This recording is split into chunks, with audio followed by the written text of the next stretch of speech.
국내 상장 주식 양도소득세 대개편은 이미 지난 대선과 인수위, 국정과제로 국민께 약속드린 사안입니다. 주식으로만 50억, 100억을 보유한 사람이 개미입니까? 어떻게든 세금을 없애려는 진심이 느껴지지 않습니까? 그런데 여러분, 트러스 총리가 쫓겨나게 된 감세 계획의 규모가 얼마인지 아십니까?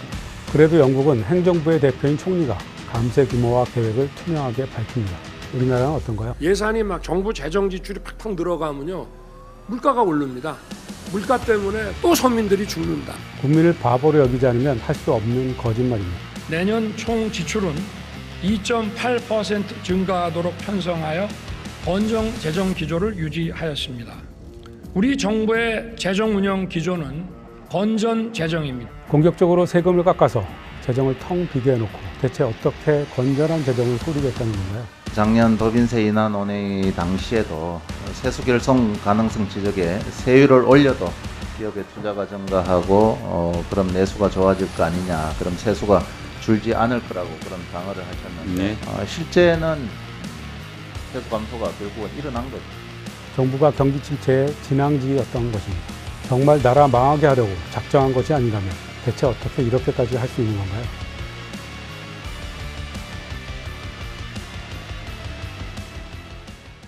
안녕하십니까. 논설의 이재성입니다. 윤석열 정부가 또다시 부자 감세를 추진하고 있습니다. 집권 1년 반 만에 벌써 4번째 부자 감세입니다. 사상 최악의 세수 펑크로 정부 곳간이 텅 비어서 곳곳에서 비명이 들리는데 정부와 여당은 아직도 부족한가 봅니다. 대체 왜 이러는 걸까요? 조목조목 짚어보겠습니다.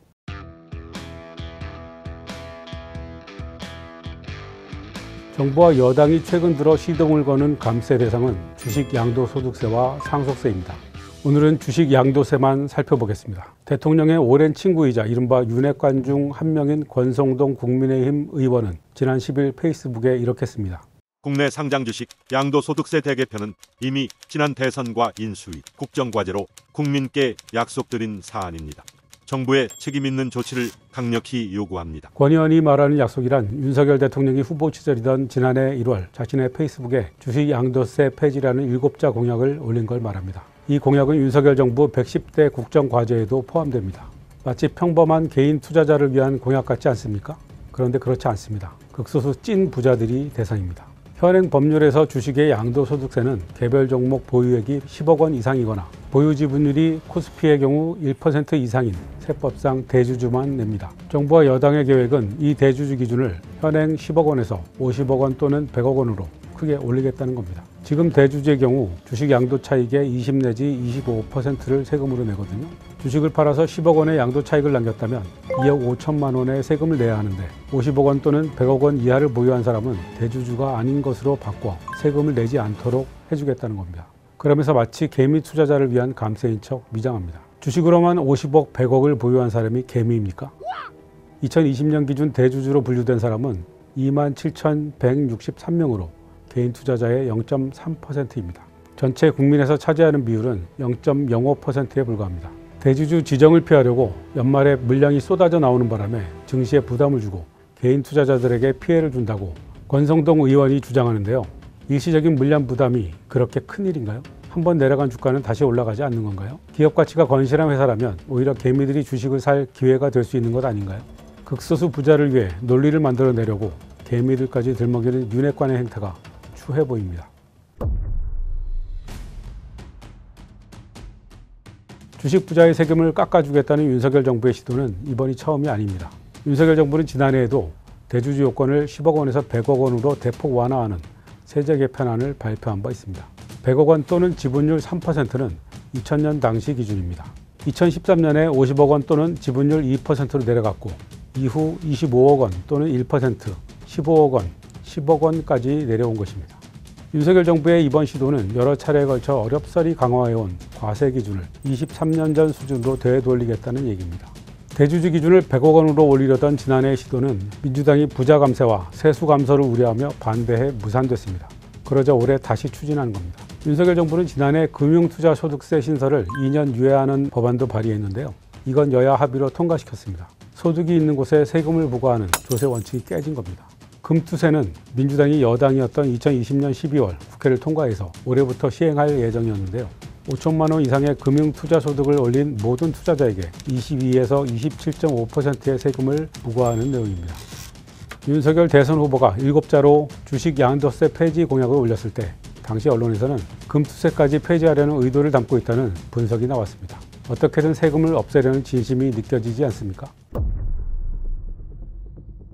재정 및 예산 전문 민간 싱크탱크인 나라살림연구소는 윤석열 정부가 출범 1년여 만에 3차례에 걸친 세제 개편으로 6년간 89조 원의 세금을 깎아주는 감세를 단행했다고 분석했습니다. 2022년 세제 개편안으로 73조, 반도체 등 공제 확대로 13조, 2023년 세제 개편안으로 2조 9천억 원입니다. 2022년에는 법인세와 양도소득세, 종합부동산세 등을 전방위로 깎았고 2023년에는 자녀 결혼 자금 공제 등 깨알 같은 부자 감세가 있었습니다. 그리고 이번에 4번째로 주식 부자들과 고액 자산가를 위한 주식 양도세와 상속세 감세를 또 추진하는 겁니다. 대체 이 정부는 왜 이렇게 부자들 세금을 깎아주지 못해 안달인 걸까요? 2가지 해석이 가능합니다. 첫째는 지지 기반에 대한 보온입니다. 대자본과 자산계급이 자신들의 지지층이니 그들에게 선물을 하려는 겁니다. 이건 자신들이 부자들의 정권이라는 걸 자인하는 것입니다. 둘째는 신자유주의 이념에 입각한 작은 정부론과 낙수 효과론입니다. 여러분도 잘 아시듯이 윤석열 대통령은 대학 시절 이제 저희 부친이 밀턴 프리드만의 그 책을 권한 것은 제가 거기에 굉장히 감명을 많이 받았어요. 2006년 중수부 연구원 할 때까지 그 책을 계속 갖고 다녔어요. 신자유주의 대표 저작 중에 하나인데요. 하지만 정부는 작을수록 좋다는 작은 정부로는 미국의 레이건과 영국의 대처 정부를 거치면서 허구로 드러났습니다. 기업과 부자들 세금을 깎아주면 투자와 소비가 살아나서 아래로 돈이 흐르게 된다는 낙수 효과론도 현실에서 작동하지 않는다는 사실이 많은 경제학 연구를 통해 이미 오래전에 입증됐습니다. Trickle down economics has never worked. 영국의 리즈 트러스 총리가 지난해 집권하자마자 감세 계획을 발표했다가 환율과 국채금리가 치솟고 국가 신용등급 강등 위기에 몰렸던 사실 기억하실 겁니다. 리즈 트러스는 보수당 총리로서 신자유주의 지도자였던 마거릿 대처를 존경했고 대처와 같은 정책을 펴려고 했던 건데요. 결국 트러스는 감세 계획을 포기하고 총리에서 물러났습니다. 왜 이렇게 됐을까요? 바로 신자유주의라는 낡은 이념이 현실에 맞지 않았기 때문입니다. 그런데 여러분, 트러스 총리가 쫓겨나게 된 감세 계획의 규모가 얼마인지 아십니까? 5년간 우리 돈으로 70조 원 정도입니다. 앞에서 말씀드린 윤석열 정부의 감세 규모는 6년간 89조 원입니다. 그런데 영국의 국내 총생산과 재정 규모는 한국의 2배가량 됩니다. 경제 규모는 우리가 절반에 불과한데 감세 규모는 더 큽니다. 이게 얼마나 심각한 일인지 감이 오시나요?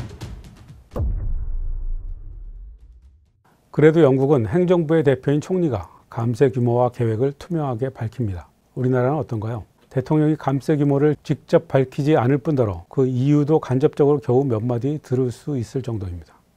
예산이 막 정부 재정 지출이 팍팍 늘어가면요 물가가 오릅니다. 물가 때문에 또 서민들이 죽는다. 긴축재정을 하는 이유가 물가 인상으로 고통받는 서민들을 위해서라니 도무지 앞뒤가 맞지 않는 말입니다. 부자들을 위해 세금을 무리하게 깎아서 세수를 펑크 내고 정부가 돈이 없으니 긴축재정을 하는 것인데 이게 다 서민을 위해서라는 주장입니다. 국민을 바보로 여기지 않으면 할 수 없는 거짓말입니다. 감세 규모도 줄여서 발표합니다. 기재부는 2023년 세제 개편안을 발표하면서 향후 5년간 세수 감소 효과를 마이너스 4,719억 원이라고 계산했습니다. 앞서 말씀드린 나라살림연구소의 2조 9천억 원과 차이가 크게 납니다. 왜 이렇게 차이가 날까요? 비밀은 전년 대비 방식이 있습니다. 기획재정부는 줄어드는 세금 규모를 해마다 전년 대비 기준의 합으로 계산한 것이고 나라살림연구소는 2023년 대비 매년 줄어드는 절대 금액을 합산한 것입니다. 기재부 계산으로는 2024년 7,546억 원 줄어든 뒤에 2025년에는 1,778억 원 증가하는 것으로 되어 있는데 이걸 나라살림연구소 방식으로 2023년을 기준으로 매년 절대 금액을 계산하면 2025년도에도 5,768억 원 줄어들게 됩니다. 이렇게 해서 기재부는 마이너스 4,719억 원, 나라살림연구소는 마이너스 2조 9천억 원이라는 계산이 나옵니다. 기재부는 2022년 세제 개편안에 대한 세수 계산도 이렇게 했습니다. 어떻습니까? 저는 나라살림연구소의 계산 방식이 맞는다고 생각합니다. 기재부가 세수 감소 효과를 줄이려고 일부러 전년 대비 방식을 사용했다고 생각합니다. 대다수 국민은 정부가 이런 꼼수를 부릴 줄 꿈에도 생각 못할 겁니다.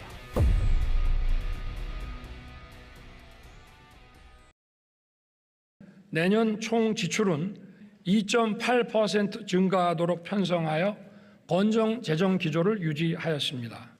우리 정부의 재정 운영 기조는 건전 재정입니다. 윤석열 정부는 내년 예산안을 국회에 제출하면서 정부 지출을 2005년 이후 역대 최저 수준인 2.8% 증가로 묶어 건전재정 기조를 유지했다고 밝혔습니다. 이 정부의 건전재정 주장은 양두구육이자 자가당착입니다. 건전재정이란 세입 범위 내에서 세출을 억제해 공채 발행이나 차입이 없는 재정을 말합니다. 하지만 정부 재정 적자는 현 정부 들어서인 2022년 117조 원으로 사상 최대를 기록했습니다. 올해와 내년에도 적자액이 각각 94조 3천억 원, 92조 원에 육박할 전망입니다. 코로나라는 긴급사태를 맞아 유례없는 적극 재정을 펼쳤던 2020년과 2021년을 능가하는 수치입니다. 윤석열 대통령은 문재인 정부가 방만한 재정 운영으로 나라를 파탄에 몰아넣었다고 공격해왔는데요. 정작 본인은 코로나 같은 비상사태도 없는 상황에서 코로나 때보다도 더 많은 재정 적자를 내고 있는 것입니다. 심지어 올해는 지방세와 지방교육세 23조 원을 지방에 내려보내지 않겠다고 합니다. 원래 올해 세수가 부족하더라도 올해 바로 지방교부금을 끊어버리는 건 법적 근거가 부족한 월권 행위입니다. 이렇게 지방을 재정 절벽 상태로 만들면서 무리하게 긴축을 단행하면서도 재정 적자 규모가 큰 이유가 바로 막대한 세수 펑크 때문입니다. 그리고 세수 부족의 주요 원인은 부자 감세입니다. 지난 여름까지 기재부는 재정준칙 법제화를 위해 전력 투구했습니다. 재정준칙 법제화란 재정 적자를 GDP 대비 3% 이내로 묵도록 법으로 정하는 건데요. 그런데 정부가 제출한 내년 예산안의 재정 적자가 GDP의 3.9%입니다. 지키지 못할 목표를 법제화하자고 주장하는 셈입니다. 이 정부의 건전재정 구호는 기만적입니다.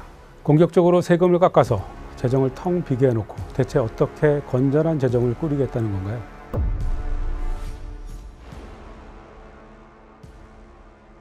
작년 법인세 인하 논의 당시에도 세수 결손 가능성 지적에 세율을 올려도 기업의 투자가 증가하고 그럼 내수가 좋아질 거 아니냐, 그럼 세수가 줄지 않을 거라고 그런 방어를 하셨는데 실제는 세수 감소가 결국은 일어난 거죠. 기재부가 올 초부터 입만연명 강조했던 상저하고 기억하실 겁니다. 하반기가 되면 경기가 회복해서 세수도 잘 거칠 테니 세수 펑크는 걱정할 필요가 없다는 주장이었습니다. 그런데 상저하고는 마치 신기루처럼 다가가면 멀어졌습니다. 결국 기재부는 지난 9월 세수 재추계를 통해 올해 연말 기준 59조 원의 세수 결손이 생길 것으로 예상한다고 밝힙니다.